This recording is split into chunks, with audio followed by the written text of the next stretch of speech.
I just found out my ex has been selling our home videos online for years. Okay, so picture this. It's a quiet Friday. Maybe you've got a splitting headache, just trying to relax. And then, ping, your phone goes off. It's an Instagram DM. Stranger. Profile pic is a dog. Seems harmless, right? Right. Totally normal on the surface. But this message, it wasn't harmless at all. It dragged this person into, well, a really shocking situation involving digital betrayal. Kind of makes you rethink everything. Absolutely. And that's what we're diving into today, isn't it? Exactly. Our mission here is to unpack what happens when those private moments, the ones shared in confidence, suddenly become public, like weaponized. Yeah. And we're seeing it through the eyes of someone who lived this this really traumatic discovery. And what a discovery. So despite this killer migraine, she clicks the link in the message, takes her to some adult content site she's never even heard of, and then bam, there's a thumbnail, and it's her. Oh, wow. Yeah.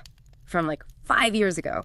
In her old apartment, she knew it instantly. Those god-awful yellow walls, the hideous brown plaid couch. You can just imagine that cold dread, right? Ugh, yeah. That sick feeling in your stomach. And the realization just slams into her. These private videos, you know, the ones filmed just for us, amateur stuff, stored on her ex's external hard drive. They're being sold online for anyone to see. It's devastating. Yeah. Just utterly devastating. And it gets worse because this wasn't just some accidental leak. It was calculated. The site uploader name was fake, but the username, Timon84. Oh. Yeah. His old Xbox gamer tag.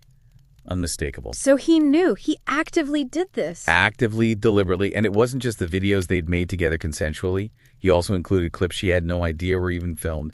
Like just walking around in a t-shirt, pulling off her jeans after work. Stuff she said just made my skin crawl. That is profoundly violating, beyond the initial betrayal. Totally. And the scale of it. Yeah. He had over 500 paying subscribers. This wasn't a one-off thing. It was a side hustle for him for years. 500 people paying to watch private moments turned into content? That's horrifying. Does this suggest like a specific kind of person does this, or is this just where we are now with technology? It definitely points to a really dark side of how digital intimacy can be exploited for money. And the impact just spreads, you know. The woman who sent the first DM, turns out she was another one of his ex-girlfriends. That's out, seriously. Seriously. She found her own videos on there, too. And she only found the first woman stuff because she saw a comment. Someone had posted something like, missing the brunette from the old apartment days. Unbelievable. So one victim alerts another through a random comment. Exactly. It just shows how wide the ripple effect can be. And that feeling of violation, it's so permanent. She described it as like trying to put toothpaste back in the tube once it's out there. Yeah, you can't take it back. That image, it really sticks, which makes me wonder about the platforms. What can actually be done? Is it even possible to get this stuff taken down for good? That's the huge challenge, isn't it? Yeah. So she immediately got a lawyer involved, found out that distributing explicit material without consent, it's actually a felony in her state. Okay, so there are legal teeth, at least in some places. Yes, thankfully. And she reported the account to the site, of course. Their response: the profile was temporarily suspended while they investigate. Temporarily? That doesn't sound very final. It rarely is. That's the problem. Temporary suspension often doesn't mean deletion. The content can pop up elsewhere. It becomes this exhausting game of digital whack-a-mole for the victim, constantly fighting to get your own image removed over and over. It takes a massive toll. Right. So thinking about this, what does it really mean for you listening right now? This story goes way beyond just a breach of trust, doesn't it? It shines a really harsh light on consent. We talk about consent to make intimate content, but what about consent to keep it, to store it? Who controls your digital self once it's on someone else's device? Precisely. It highlights this critical gap. How fragile is the idea of private when something can be copied, stored, and shared potentially years later? It's a really sobering thought. And maybe a takeaway here is if someone is insisting on, storing those kinds of private videos. Yeah. It's really worth thinking hard about the potential downstream consequences. Things you might never foresee. Definitely something to consider in our very digital world. My boss made me work on the day of my husband's funeral. Okay, let's unpack this. We're looking at a scenario today where personal tragedy just slams right into workplace policy. It's pretty stark. Yeah, really stark. We're diving into a Reddit post from Empty Mug on Desk. It details what happened after their husband, Alex, who was only 37, died very suddenly. A heart attack. Just devastating. And right away, the conflict hits you. The company policy. 3 paid bereavement days for a spouse. 3. Which, itself feels limited. But our mission here really is to explore what this collision means. When deep personal grief hits a rigid corporate system. What does it mean for the person, and kind of what does it tell us about workplace empathy, or sometimes the lack of it? Exactly. Because the immediate response wasn't about the person, was it? No. The Post says the boss's first reaction was about adjusting coverage for this insurance company they worked at. Right there. That's the core of it. Adjusting coverage, not expressing basic human sympathy. It sets the stage, doesn't it? 3 days policy, and the first worry is staffing. It really does. It shows where the focus lies almost immediately. And here's where it gets really interesting. Or, well, maybe horrifying is a better word. I think horrifying fits. The funeral was set for Friday, but the boss actually asked them to come into work that morning. Because it was month-end close. Month-end close while you're preparing for your husband's funeral. The suggestion was apparently something like, just leave after lunch. But the funeral was at 11 a.m., and it was a 40-minute drive away. The timing just doesn't work, does it? Yep. It's not just insensitive, it's impractical, bordering on cruel. The user actually says they hung up. They just couldn't process that request. Understandable. Right. A scream was building, they said. Totally understandable. Who wouldn't react that way? Then HR steps in. Not, with support, but to mediate the scheduling conflict. Mediate. That word choice is something else. So what was the grand compromise HR came up with? Okay, so the compromise was work from home Friday morning. Right. And then leave at 10:15 a.m. to get to the 11 a.m. funeral that's 40 minutes away. So guaranteed to be late. Guaranteed. Mm-hmm. They describe sitting there, numb in funeral clothes, headset on, processing insurance claims until literally 10:24 a.m. Processing claims minutes before trying to leave for their own husband's funeral. I can't imagine. It's awful. And it leads to being late, of course. Humiliatingly late. And the return to work. How was that handled? Just as badly, it seems.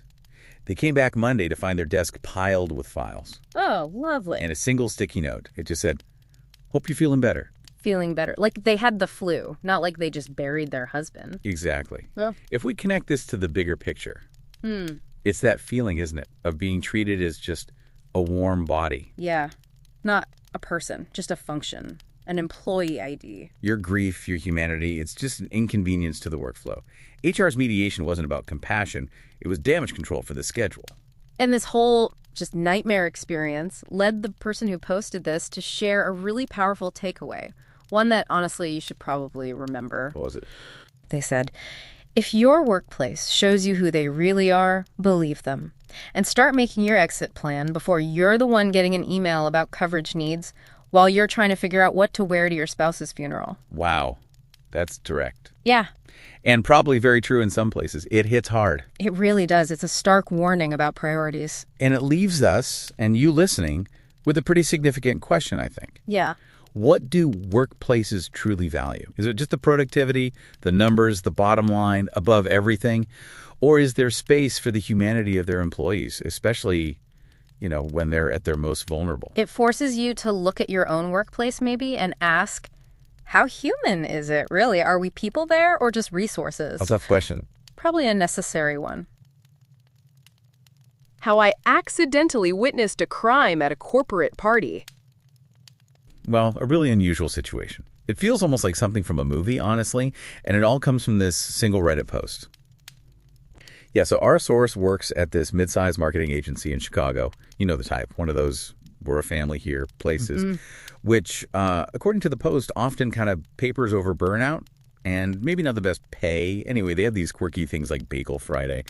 But our mission today is really to unpack what happened at this one specific event and, the psychological toll it took on the witness. Right. And what's fascinating isn't just the event itself, shocking as it is, it's what it accidentally reveals about workplace dynamics, the hidden power structures, trust, especially for someone new, and this really heavy burden of stumbling onto something you weren't meant to see. Okay, let's get into it. The scene.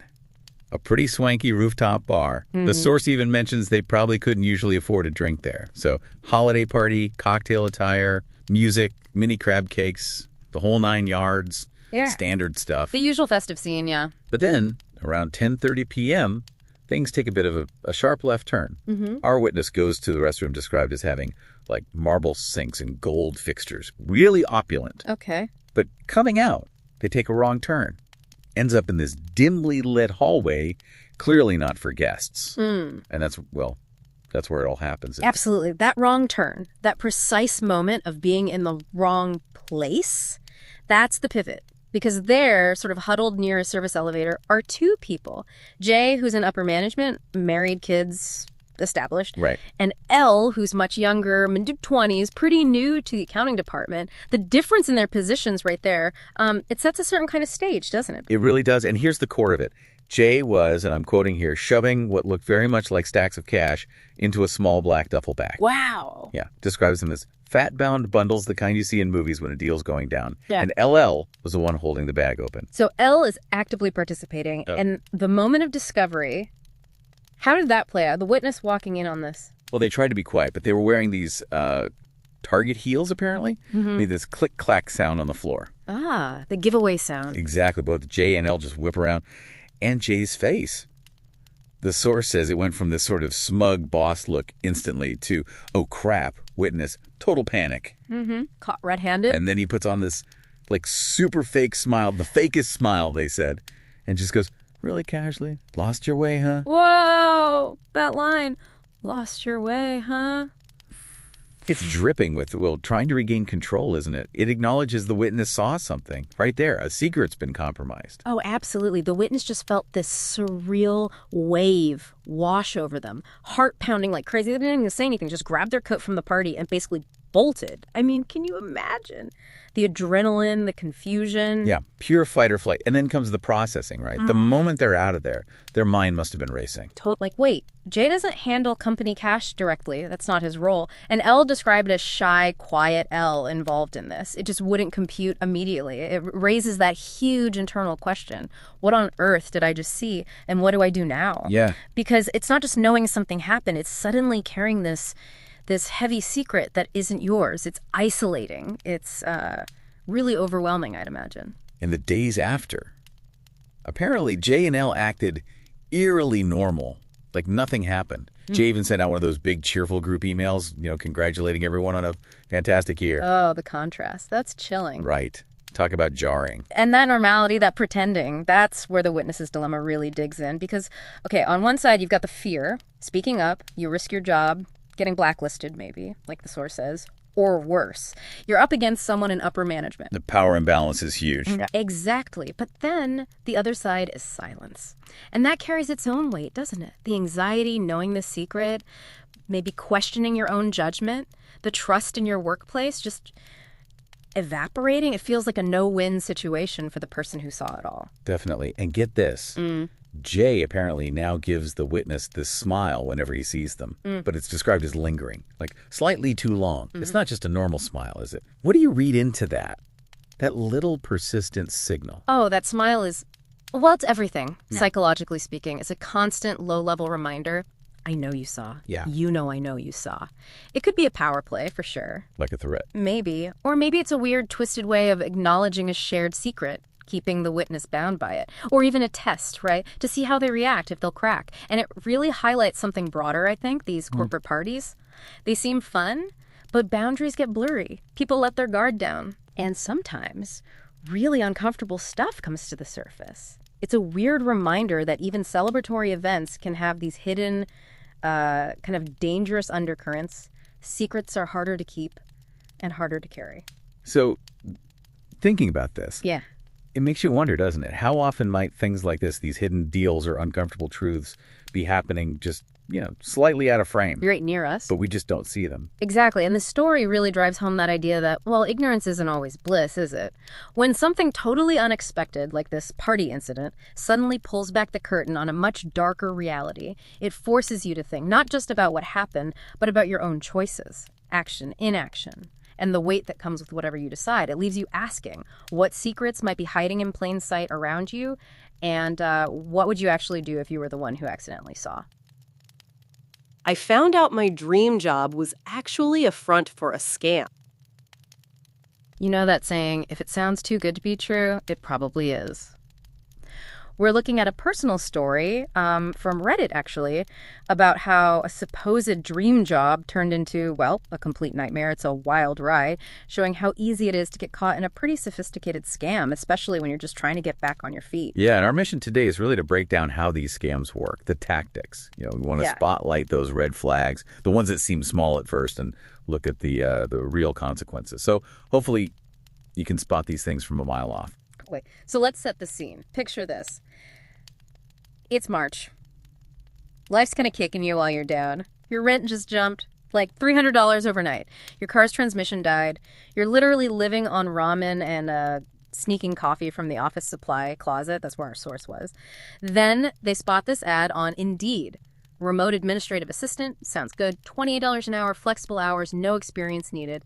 The company name, Global Horizons Management. Website looked legit, very professional. They apply and bam, 48 hours later, they've got the job. No interview, just a welcome packet.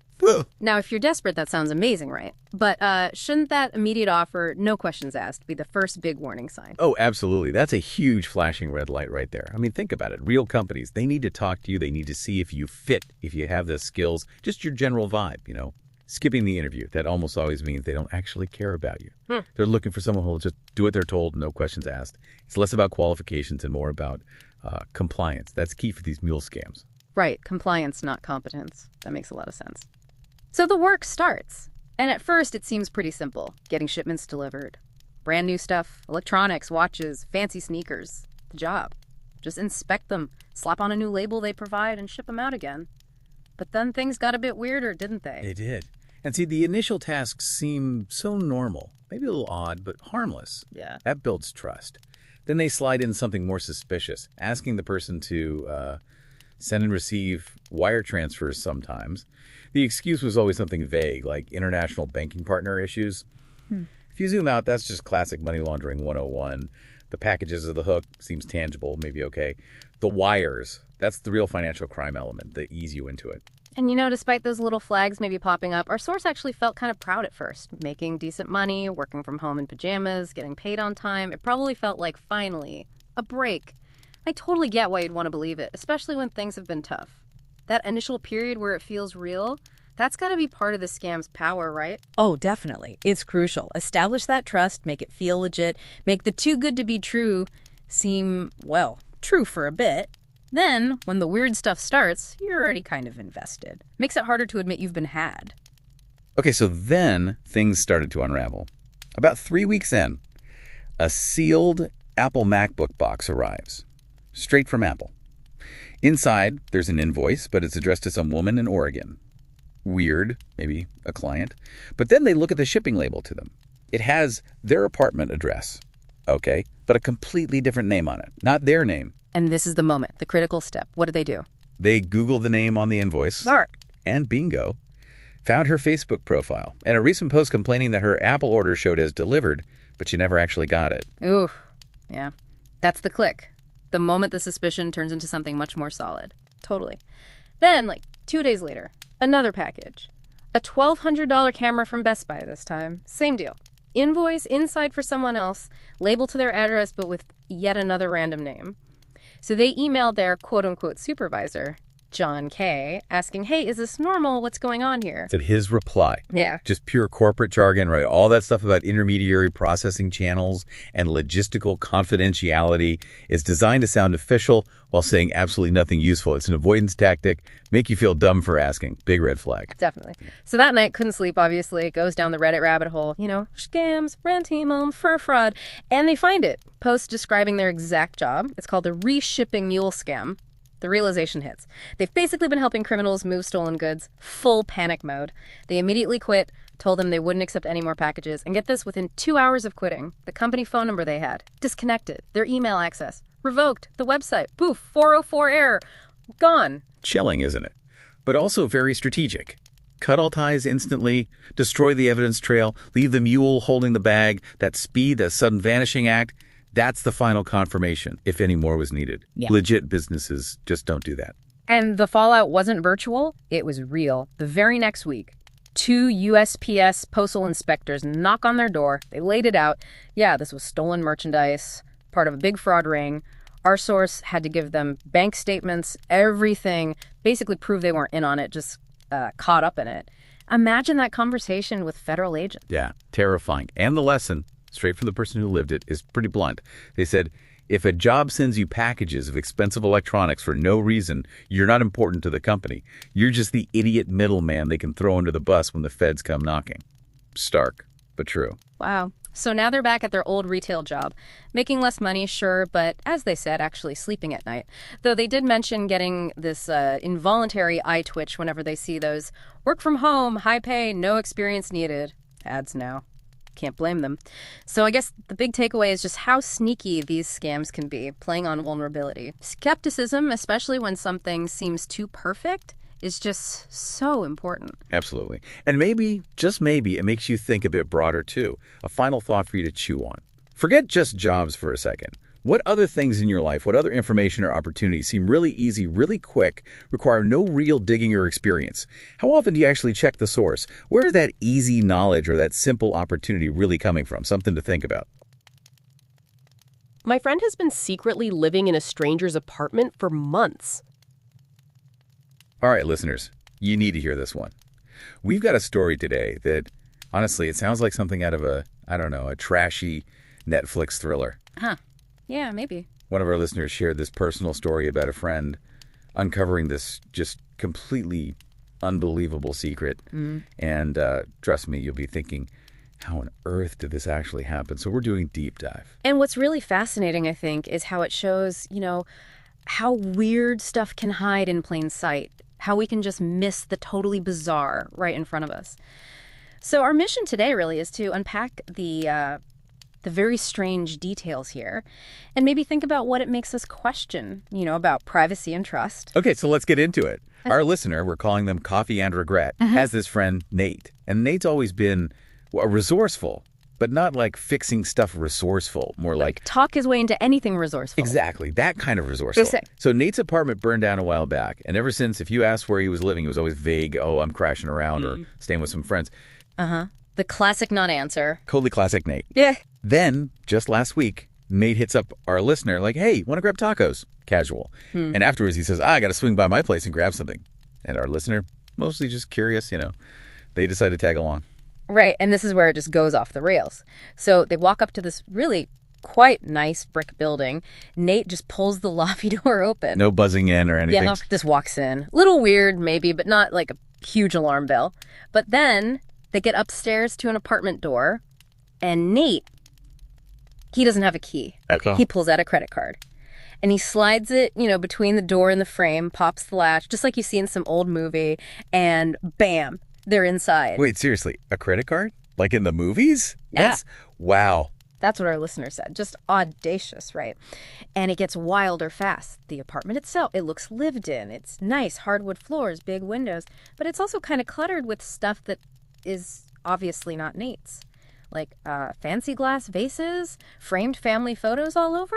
There's even a half-done jigsaw puzzle on a table. Okay, so clearly not his vibe. Not at all. And then comes the big reveal. Nate just casually admits the guy who actually lives there. He works on oil rigs up in Alaska. Oh, wow. So he's gone a lot. For weeks, even months at a time. And apparently Nate found his way in one day when the tenant forgot to lock the deadbolt. And he just stayed. He stayed. I mean, for how long? Get this. Almost 4 months. 4 months? Are you serious? Yeah. How does someone even do that? It's astounding, isn't it? It pushes resourceful into a whole different category. It's incredibly bold, but maybe also, I don't know, requires a weird understanding of like people's routines or how little attention people pay sometimes. Yeah, I guess. So, okay, he's been there 4 months. What's the setup? Like, how does he manage it? Well, Nate has this whole system, apparently. He claims he's taking care of the place. He waters the plants. He cleans up the kitchen.